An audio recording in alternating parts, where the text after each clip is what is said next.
Dan emang bener, Mbah Yut memang tergeletak di tengah ladang tebu dengan tubuh digerebuti semut rangrang, tapi anehnya tubuh itu dalam keadaan kering. Hai para pecinta horor, kembali lagi di channel Indah Sari Story. Bagaimana kabarnya?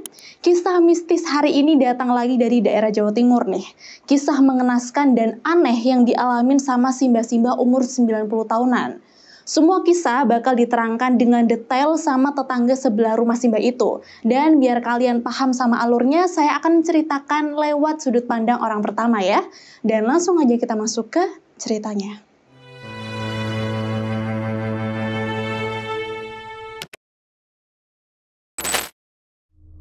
Jawa Timur 2016. Desaku itu punya nenek tertua, namanya Mbah Ginah, tapi sering kami panggil Mbah Yut.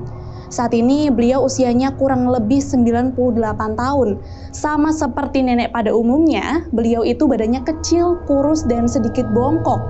Beliau tinggal sendiri di rumah, tapi ada dua orang anaknya yang tinggal berdampingan sama Mbah Yut di rumah yang berbeda. Dan merekalah yang selama ini selalu mengurus Mbah Yut dibantu sama beberapa warga yang lain. Nah, beberapa tahun yang lalu, sekitar di tahun 2014, Mbah Yut ini sakit.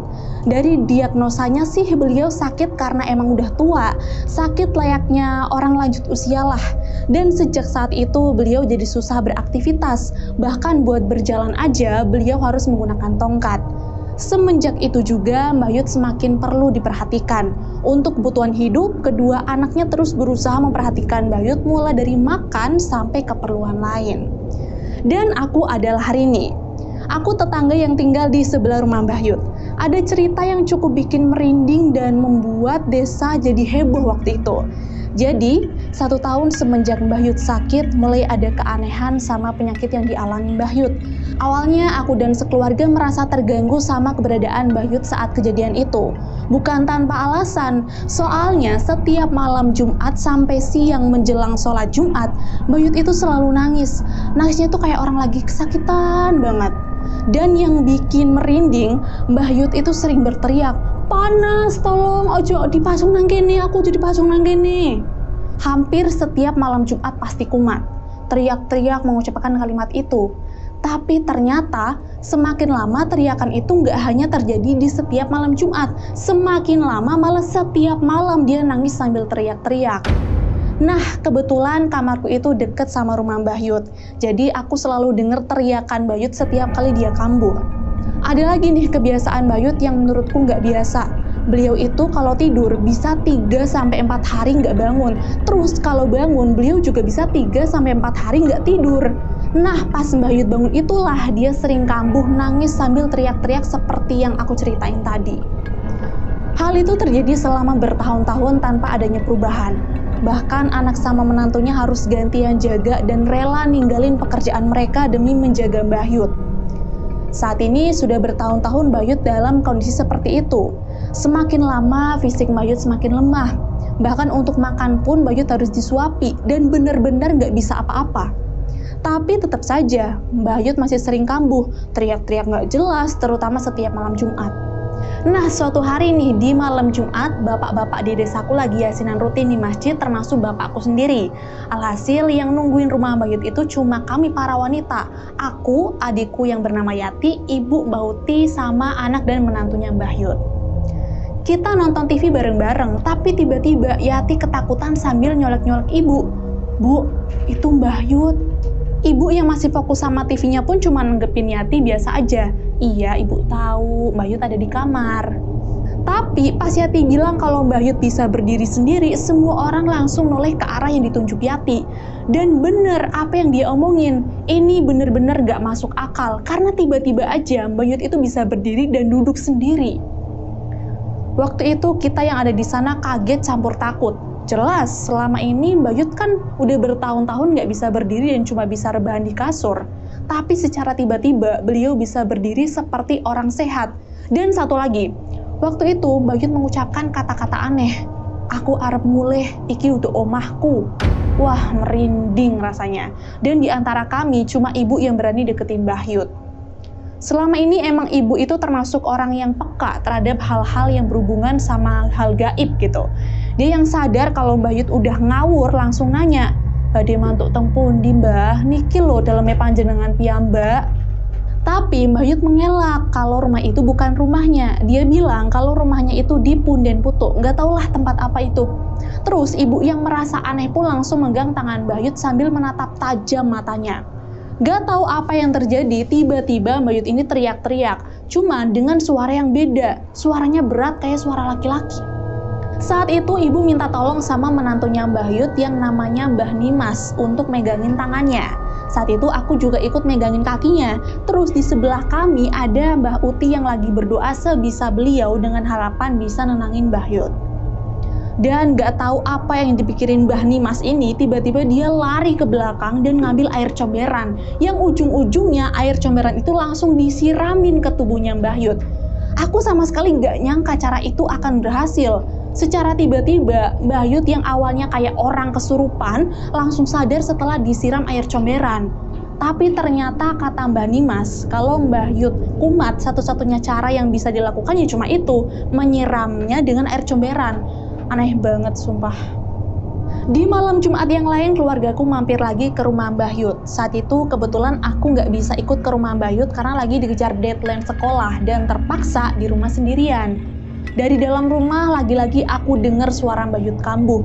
Dia nangis sambil berteriak seperti biasa.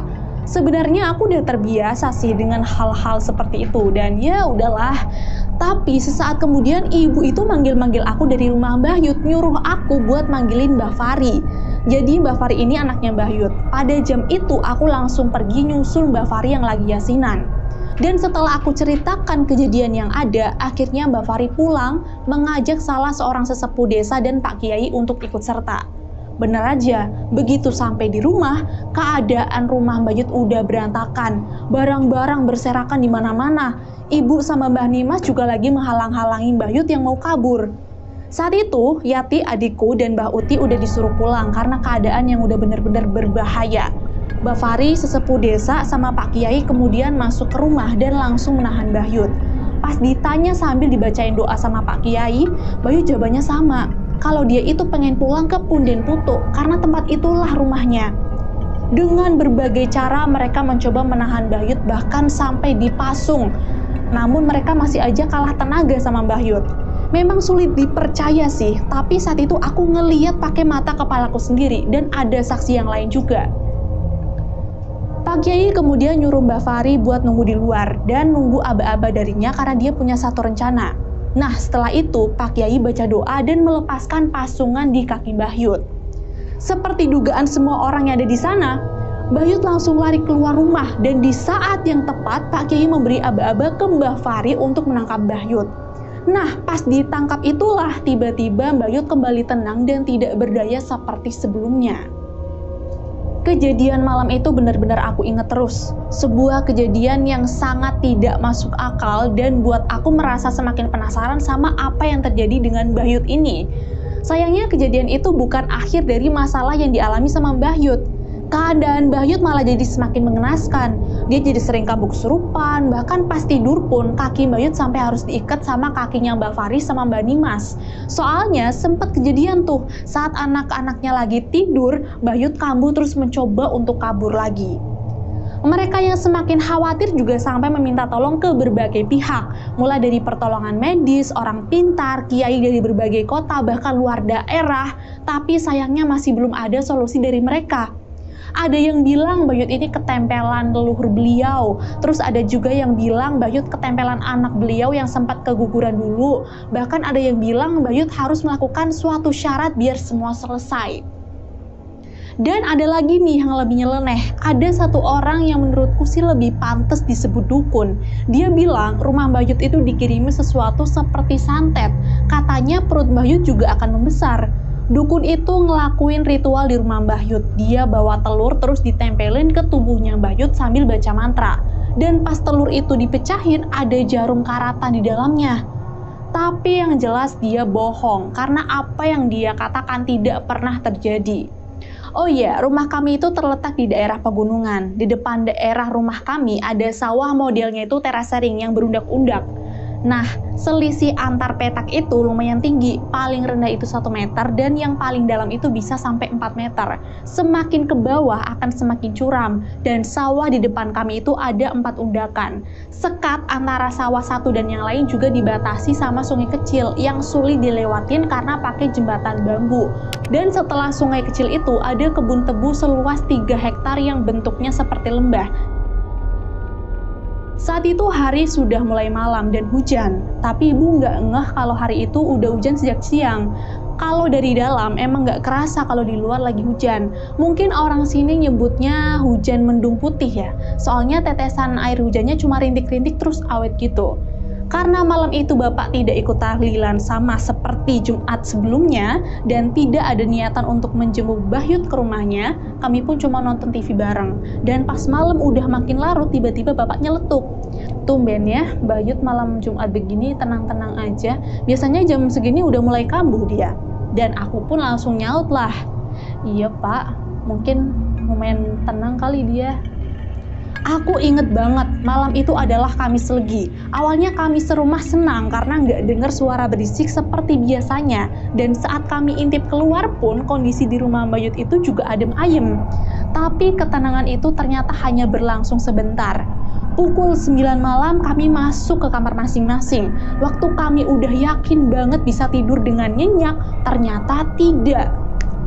Tepat jam 12:30 malam, Mbah Fari ketok-ketok pintu rumahku dan minta tolong karena katanya Bahyut tiba-tiba aja menghilang. Dia bilang, sekitar jam 12 tadi saya kebangun karena mau ke kamar mandi. Jadi saya lepasin lah ikatan kaki saya dari Bahyut. Tapi pas balik lagi, tiba-tiba Bahyut udah nggak ada. Ibu yang bingung dan panik pun langsung nanya, "Loh, Mbah Nimas gimana? Bukannya Mbah Nimas juga tidur sama Bahyut?" Ternyata saat itu Mbah Nimas nggak sadar kalau Bahyut kabur. Walah, kacau. Di malam itu juga, aku dan keluargaku nyari Bahyut sampai ke pekarangan kandang, kamar mandi, dan sekitar rumah. Sayangnya Bahyut sama sekali nggak bisa ditemukan. Seluruh pria dalam satu RT juga kemudian membantu kami untuk mencari Bahyut mulai dari yang paling tua sampai yang muda. Pencarian dilakukan ke seluruh tempat yang mungkin didatangi sama Bahyut, mulai dari petak sawah, menelusuri sungai, hutan bambu, pekarangan warga, sambil nabuk kentongan dan manggil-manggil Bahyut. Di tengah hujan deras malam itu, para pemuda dan bapak-bapak mencari selama berjam-jam sampai ke ujung kampung, tapi ternyata nggak ada tanda-tanda keberadaan Bahyut. Bahkan ada beberapa tempat mencurigakan yang sampai diperiksa 3 kali dengan senter pun tetap nggak ada petunjuk. Karena pencarian yang dilakukan sampai subuh belum menemukan hasil, warga mulai kebingungan tuh. Dan akhirnya mereka memutuskan untuk sholat subuh dulu di masjid dan akan dilanjutkan pas matahari udah muncul agar lebih mudah dan gak membahayakan warga. Nah, sambil nunggu matahari terbit, kami semua kembali berkumpul di rumah Mbah Fari. Sampai kemudian ada orang yang lari sambil teriak-teriak, katanya Bahyut ada di kebun tebu. Dan emang bener, Bahyut memang tergeletak di tengah ladang tebu dengan tubuh digerebuti semut rang-rang, tapi anehnya tubuh itu dalam keadaan kering dan gak ada sedikit pun goresan luka dari daun tebu atau apapun itu. Dia seperti baik-baik aja.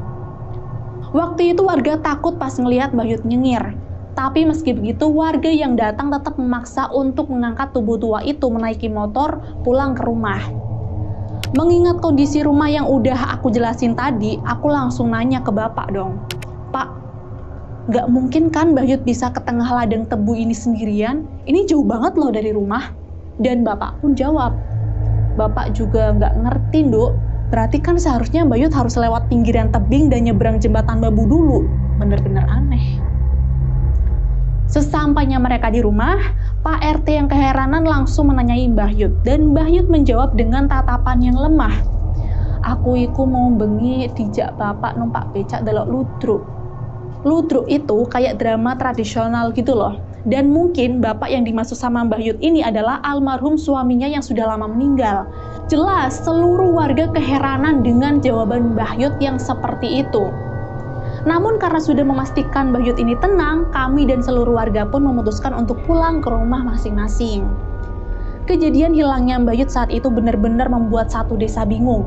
Apalagi semenjak kejadian itu, kesehatan Bahyut semakin menurun sampai nggak bisa berbuat apa-apa selain terbaring di ranjang. Setelah kejadian itu juga mulai terdengarlah cerita-cerita aneh.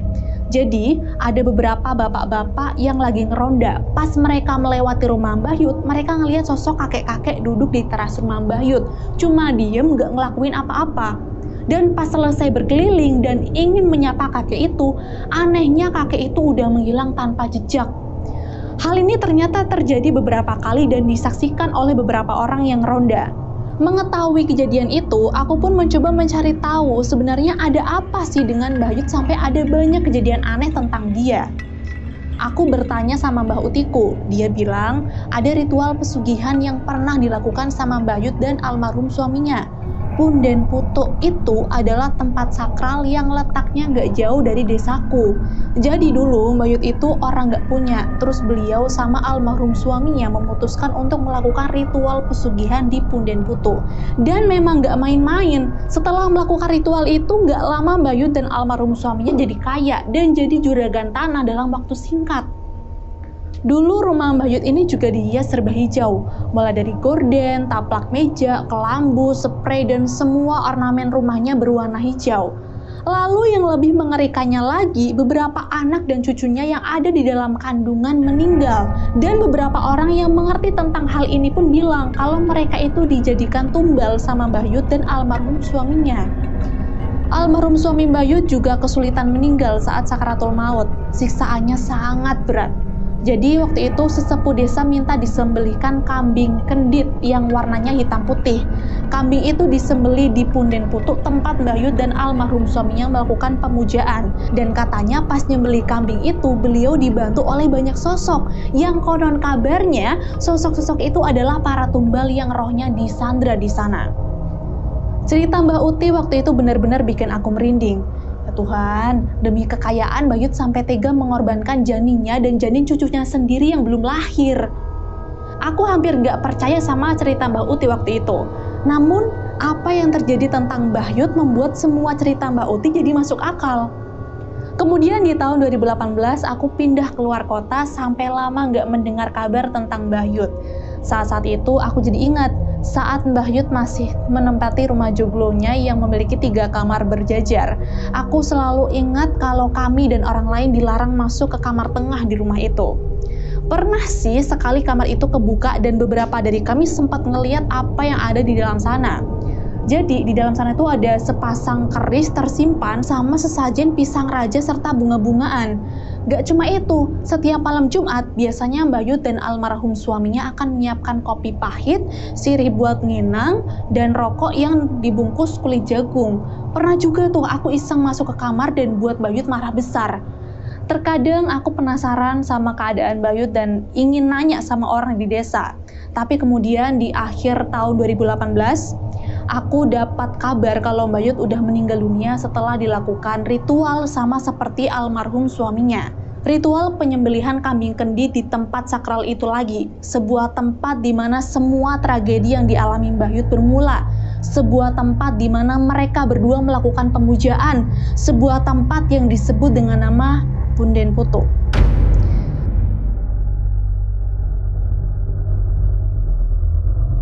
Jadi itulah ceritanya teman-teman. Sama sih ceritanya, hampir sama kayak cerita mistis yang ini nih. Mereka yang memilih untuk bersekutu sama setan demi kekayaan memang gak pernah bisa tenang saat kematian hampir datang. Sakit-sakit aneh sampai sakaratul maut pun susah. Dan kita sebagai manusia yang sadar harus bisa menjadikan kisah ini pelajaran. Jangan sampai terjerumus ke lubang yang sama. By the way, kisah ini saya dapatkan dari akun Twitternya Dioseta. Yang mau baca kisah lain cari di sini aja ya. Terus buat kalian yang mau request cerita lain atau punya pengalaman mistis sendiri, bisa komen di bawah atau DM di Instagram saya @_serirasa. Sekian dan sampai ketemu di video selanjutnya.